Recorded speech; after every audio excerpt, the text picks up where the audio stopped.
దేవుని ఘనమైన నామమునకు స్తోత్రములు.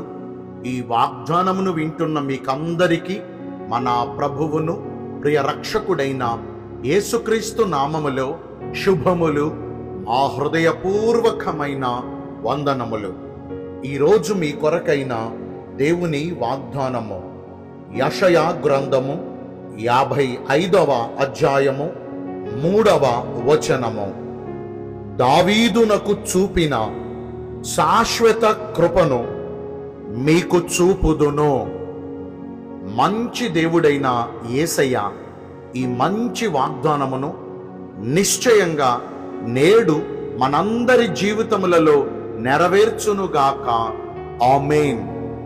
ఈ వాగ్దానాన్ని మనము పరిశీలిస్తే ప్రభు సెలవిస్తున్నారు, నేను దావీదునకు శాశ్వతమైన కృపను చూపించాను. దావీదునకు ఎలాంటి కృపను చూపించానో ఈ వాగ్దానాన్ని వింటున్న మనందరికీ కూడా దేవుడు అట్టి శాశ్వతమైన కృపను మనందరికీ అనుగ్రహిస్తారు.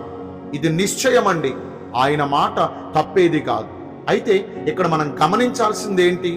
దావీదు దేవునికి ఇష్టుడిగా ప్రవర్తించాడు. దావీదు దేవునికి అనుకూలముగా నడుచుకున్నాడు. అతడు దేవునికి ఇష్టము లేని పని చేసినప్పటికీ పశ్చాత్తాప హృదయం కలిగిన వాడై, కన్నీటి ప్రార్థన, ఉపవాస ప్రార్థన అనుభవం కలిగిన వాడై ప్రభువుని బతిమాలుకుని, ప్రభువుని మెప్పించుకుని, ప్రభువుని ఒప్పించుకుని ప్రభు కనికరాన్ని పొందాడు. ప్రభుకి ఇష్టమైన రీతిగా ప్రార్థనలు చేసేవాడు.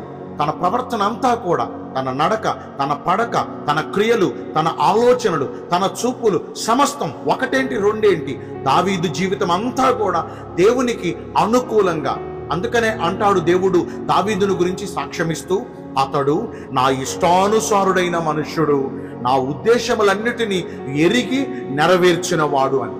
నిజంగా దావీదు ప్రవర్తన దేవునికి అంత ఇష్టమైంది కాబట్టి, దావీదు నడిచిన నడకలు దేవుని మెప్పు పొందాయి కాబట్టి దావీదు స్థితిగతులను దేవుడు మార్చాడు. దావీదునకు దేవుడు చూపిన కృప ఎంత ఉన్నతమైందో తెలుసా? దావీదు యెషయా గారికి పుట్టిన ఆఖరి కుమారుడు.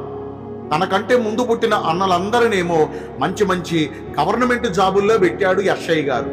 దావీదును మాత్రం చిన్న చూపు చూచి, నీవు కనిష్ఠుడవు కాబట్టి, నీవు పుట్టిన తోడని నీ తల్లి చనిపోయింది కాబట్టి ఇక నీవు నా ఇంటికి దరిద్రం అనుకున్నాడో ఏమో, నా ఇంటికి నష్టజాతకుడు అనుకున్నాడో ఏమో, దావీదుపై చిన్న చూపు చుట్టం మొదలుపెట్టారు.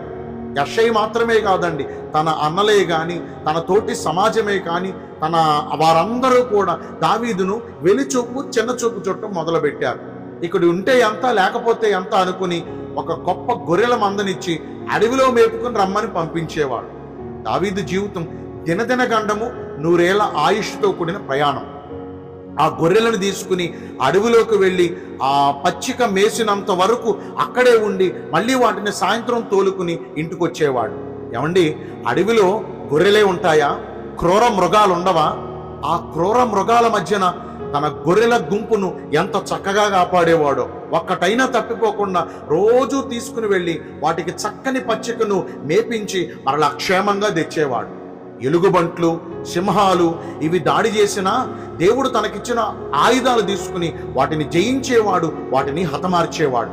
చూడండి, తన సొంత వారే దావీదును వదిలించుకోవాలని చూసినా దేవుడెక్కడా దావీదును విడిచిపెట్టలా. అందుకని దావీదు అంటాడు, యెహోవా నాకు కాపరి, ఆయన నాకు కాపరిగా ఉండగా నాకు ఏ లోటు లేదని. నిజంగానే దావీదుకు లోటు లేని సంతృప్తికరమైన జీవితం ఇచ్చారండి. చిన్న చూపు చూడబడిన వాడై గొర్రెల కాపరిగా ఉన్న దావీదును దేవుడు కోరుకుని ఆయన అభిషేకమును దావీదుకు అనుగ్రహించి శత్రువును జయించు కృపనిచ్చి జయోత్సాహమైన బ్రతుకును అనుగ్రహించటం మాత్రమే కాదు, ఏ జనుల మధ్యన, ఏ సమాజము మధ్యన అతడు వెలిచూపు చూడబడి, చిన్న చూపు చూడబడి విసర్జించబడిన వాడయ్యాడో అదే ఇశ్రాయేలు సామ్రాజ్యానికి చక్రవర్తి స్థాయికి దేవుడు దావీదును కనపరిచారు. ఇది కదండి దేవుడు కృప అంటే. సహజంగా మనుషులు ఒకరి ఎడల ఒకరు దయ చూపించాలంటే అర్హతలను, యోగ్యతలను, ప్రతిఫలాన్ని, స్వార్థాన్ని ఆశించి గాని ఇతరులకు సహాయపడరు. కానీ నా దేవుని కృప ఎంత గొప్పదంటే, మన వల్ల ఆయనకి ఏ మాత్రం ఉపయోగం లేకపోయినా మన వల్ల ఆయనకి ఏ మాత్రం ప్రయోజనం లేకపోయినా ఆయన చేసిన ఉపకారములకు తిరిగి మళ్ళీ మనము ఏమీ ఇవ్వలేమని తెలిసినా ఆయన ఎంత ఉన్నతమైన కృపను చూపిస్తానంటున్నాడో చూశారా? దావీదునకు ఎలాంటి శాశ్వతమైన కృపను చూపించారో ఈరోజు మనకు కూడా, మన కుటుంబానికి కూడా అట్టి శాశ్వతమైన కృపను చూపిస్తానంటున్నారు. ఆయన కృప ఎన్నడూ విడిచిపోదు, ఆయన కృప గతించిపోదు. మనము ఒకరోజు ఒకలా ఉండి మరొక రోజు ఒకలా మారిపోయినట్టు దేవుడి కృప ఎన్నడూ అలా మారిపోదు.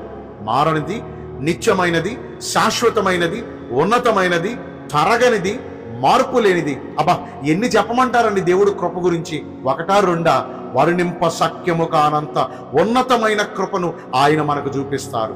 గొప్ప వాత్సల్యముతో ఆయన మనలను సమకూరుస్తారు.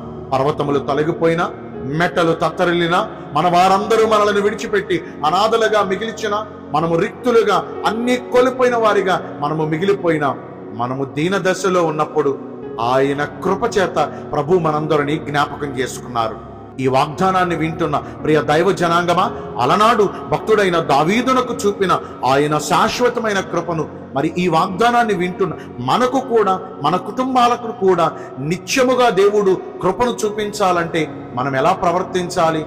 ఒకటే మాట సింపుల్గా చెప్తానండి. దావీదునకు దేవుడు శాశ్వతమైన కృప చూపుటకు గల కారణం ఏంటి? అతడు దేవుని దృష్టికి ఇష్టమైన రీతిగా ప్రవర్తించాడు. ఆయన ఉద్దేశాలను నెరవేర్చాడు. అంటే దేవుడు మనసులో ఇలా చేస్తే బాగుండు అనుకునేవాడు. దావీదు ఎగ్జాక్ట్లీ అలాగే చేసి చూపించేవాడు. చెప్పినవి చేయటమే కష్టం మనం, ఇక ఆయన మనసులో ఉన్న మాటలు కూడా చేస్తామంటారా? దావీదు అలా చేశాడు కాబట్టి శాశ్వతమైన కృపను చూపించాడు దేవుడు.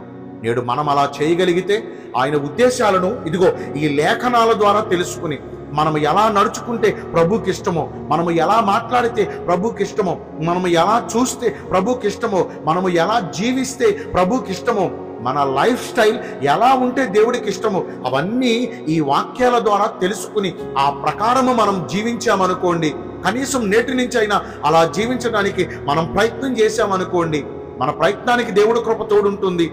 మంచి మార్గంలో దేవుడు మనల్ని నడిపిస్తారు. ఆయనకు అనుకూలంగా ప్రవర్తించాడు దావీదు కాబట్టే కదండి ఉన్నతమైన శాశ్వతమైన కృపను పొందుకోగలిగాడు. మరి ఇంతవరకు ఈ మాటలన్నీ విన్నాం. ఇక నుంచి అయినా మన ప్రవర్తనను మార్చుకుని దేవునికి ఇష్టమైన రీతిగా, దేవుడు మెచ్చుకునే రీతిగా, దేవునికి అనుకూలమైన రీతిగా, ఆయన మనసును ఎరిగి ఆయన కోరినట్లుగా ప్రవర్తిద్దాం. శాశ్వతమైన కృపను మనందరిపైన మెండుగా పొందుకుందాం. దేవుడి కొద్ది మాటలు మనందరి జీవితములలో నెరవేర్చునుగాక. ఆమేన్. మీ అందరి కొరకు వచ్చిన ప్రార్థన చేస్తానండి.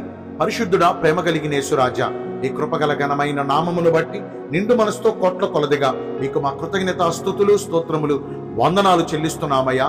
దావీదునకు చూపిన శాశ్వతమైన కృపను నేడు మాకును దయచేస్తానని ఈ వాగ్దానము ద్వారా సెలవిచ్చారు. దావీదు నడిచినట్లుగా మేము కూడా నీ దృష్టికి ఇష్టమైన ప్రవర్తన కలిగి నడుచుకుని ఈ వాగ్దాన ఫలమును పొందుకునే కృపను నేడు మాకందరికీ దయచేయండి.